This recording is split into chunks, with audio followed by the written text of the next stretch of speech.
लडली drama की आज की किस्त में आपने देखा कि आखिरकार नाजो की वो सच्चाई सबके सामने आ ही गई जो उसके भाई अरसल मानने को तैयार ही नहीं। अरसल गुस्से में अपनी बीवी पर चिल्ला उठता है कि तुम बीवी हो तो क्या हर बात मान लूं? मेरी बहन ऐसी नहीं, वो बहुत मासूम है। लेकिन रूहान फौरन जवाब देता है कि सिर्फ मैं नहीं, नाजो भी मुझे पसंद करती है। हम दोनों एक दूसरे को चाहते हैं। We love each other. ये बात आपको अपनी बहन से कन्फर्म कर लेनी चाहिए थी। अरसल के लिए ये बात हजम करना मुश्किल हो जाता है। उसे यकीन ही नहीं आता कि सुंदरस जो कह रही थी वो सब सच था। दूसरी तरफ रहीम को भी सच्चाई का पता चल जाता है कि अब्रश बिल्कुल ठीक कह रही थी। उसने बेवजह उस पर गुस्सा किया।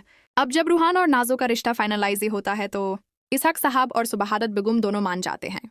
नाजो खुशी से फूले नहीं समाती और कहती है, मुझे पता था, मुझे कोई मना कर ही नहीं सकता। मगर ट्विस्ट यहाँ आता है जब रहीम अपनी माँ से कहता है, अम्मी मुझे लगता है कि आपको सिर्फ नाजो के लिए नहीं बल्कि मेरे लिए भी अब्रेश का रिश्ता मांगना चाहिए। ये सुनकर नाजो हैरान रह जाती है। खुद तो अपनी पसंद की शादी करना चाहती है, लेकिन जब भाई की पसंद की बात आती है तो फौरन मना कर देती है।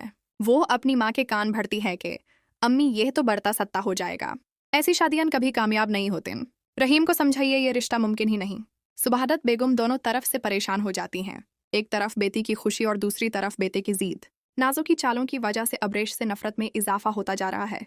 नाजो अपनी शादी के बाद रूहान के जहन में भी ज़ेहिर घुलेगी कि अब्रेश उसके भाई को फंसा रही है। बेचारी अब्रेश को इतना बदनाम कर देगी कि यह रिश्ता कभी तय हो ही नहीं पाएगा। तो दोस्तों, लडली ड्रामा की कहानी अब और भी ज्यादा इंटेंस होती जा रही है। अली किस्त में क्या होगा, यह जानने के लिए बने रहिए ड्रामा गपशप के साथ।